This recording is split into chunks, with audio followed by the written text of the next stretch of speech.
Mesdames et messieurs, bienvenue pour cette édition de décryptage. Alors que la Guinée poursuit son redressement économique dans un contexte mondial incertain, le ministre de l'Économie et des Finances, M. Mourana Souma, a représenté le pays aux assemblées annuelles du FMI et du groupe de la Banque mondiale à Washington.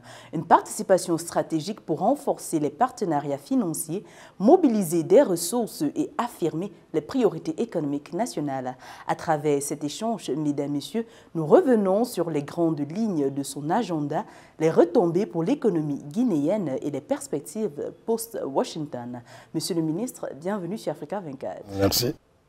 Quel a été le programme et quel bilan faites-vous de cette semaine de travail et des échanges que vous avez eus dans la capitale américaine? Il a été question fondamentalement de discuter avec l'ensemble des partenaires du FMI et de la Banque mondiale, respectivement sur le cadre macroéconomique et la gestion des projets et programmes de développement. En ce qui concerne le FMI, nous avions eu des rencontres avec les services techniques. Nous avions discuté des points qui sont en suspens dans le cadre de l'élaboration d'un programme économique et financier. Il a été donc question d'aplanir les divergences et d'aller vers la conclusion de ce programme. Et donc l'idée est de se pencher vers une revue au titre de l'article 4 qui lie la Guinée au FMI, mais couplé aussi aux discussions dans le cadre de ce programme en début d'année 2026. En ce qui concerne la Banque mondiale, nous avions eu à discuter avec les services techniques également sur la vie des projets et programmes qui sont financés par la Banque mondiale, orientés dans les domaines de production, dans les domaines agricoles, dans les domaines de la santé et dans les domaines, j'allais dire, sociaux. Il a été salué la grande performance dans la gestion des 10 projets au regard des taux de décaissement et donc des taux d'absorption des crédits alloués par la Banque mondiale.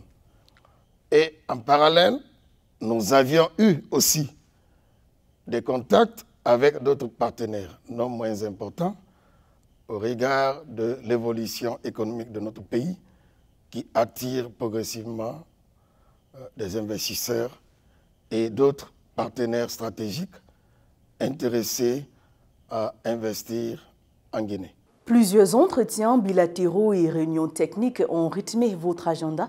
Quels sont à ce stade les principaux acquis pour la Guinée? La Guinée vient d'avoir une notation que nous appelons B+, à travers le standard input, et donc qui attise les appétits des investisseurs. À tour de rôle, nous avions eu des contacts et des discussions avec l'ensemble des investisseurs potentiels, parmi lesquels nous avions la plus grosse banque américaine, JP Morgan, qui a émis son intention et son intérêt pour la Guinée en termes de levée de fonds suite à cette notation B+, qui, pour la première fois, met notre pays sur orbite. Nous avions également eu des partenaires tels que EcoBank qui a fait une manifestation d'intérêt pour des émissions possibles d'eurobonds à concurrence estimative de près de 2 milliards de dollars si ça agrée bien sûr la conviction des autorités. Nous avions également eu la Société Générale, qui a aussi émis de belles intentions allant dans le sens de cette embellie que la Guinée connaît à travers la gestion pleine de rigueur et de prudence sous la houlette du général-président Mamadi Doumbouya.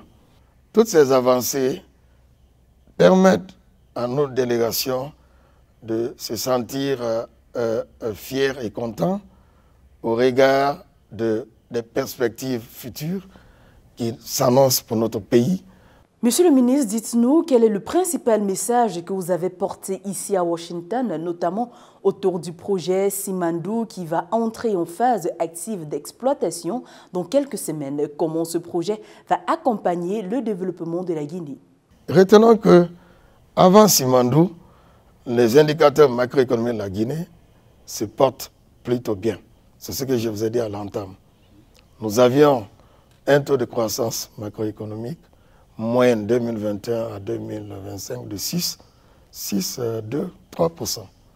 Avec cette année 2025, nous sommes attendus à 7,1%.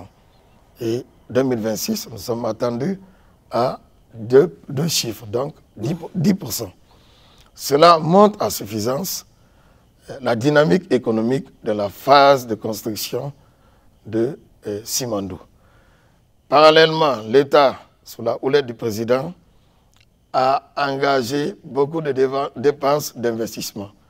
Ces dépenses d'investissement, en moyenne, ont cru de 36% d'une année à l'autre, puisque le pays avait un manque important d'infrastructures. Donc, l'arrivée du général président a permis de commencer à développer des bases de dépenses d'investissement pour les infrastructures routières, pour les infrastructures de connexion entre les régions.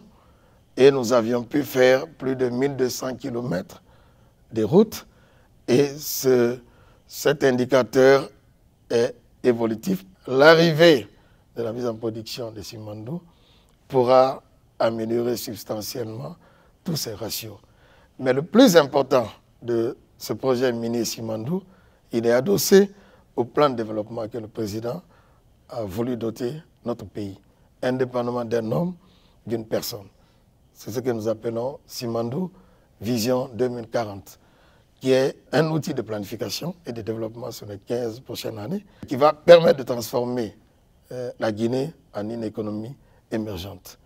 Aussi, en plus de ce plan de développement, nous avons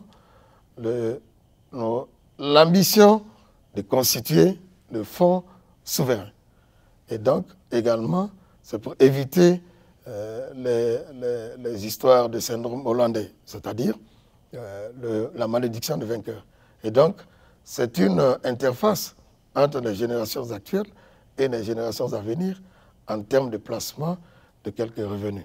Et donc, nous, en plus de ce fonds souverain, nous avons cette notation qu'on vient d'avoir. Donc, tous ces outils vont être des outils intégrés et qui vont porter notre pays, notre économie à une émergence vers l'année 2040 où nous estimons avoir un PIB, un produit national par tête d'habitant qui va valoir à peu près l'équivalent de ce qu'est le PIB de quelques pays arabes et quelques pays émergents qui ont pu mettre les produits miniers au service de la population, tels que le pétrole, tels que d'autres pays qui disposent des gaz, pour que la gestion minière soit une gestion inclusive avec des revenus partagés à la satisfaction de l'ensemble du pays. Entre réformes structurelles, mobilisation des finances et crédibilité budgétaire, la Guinée entend bien tirer profit de cette dynamique internationale pour accélérer sa transformation économique. Le ministre Mourana Souma l'a rappelé, c'est dans la stabilité, la transparence et l'investissement productif que se construit la Guinée de demain. Monsieur le ministre, merci d'avoir répondu aux questions d'Africa 24. Je vous remercie. Mesdames, Messieurs, merci de nous avoir suivis et retrouvez toute l'actualité en Afrique sur notre site web africa24tv.com et sur l'application MyAfrica24.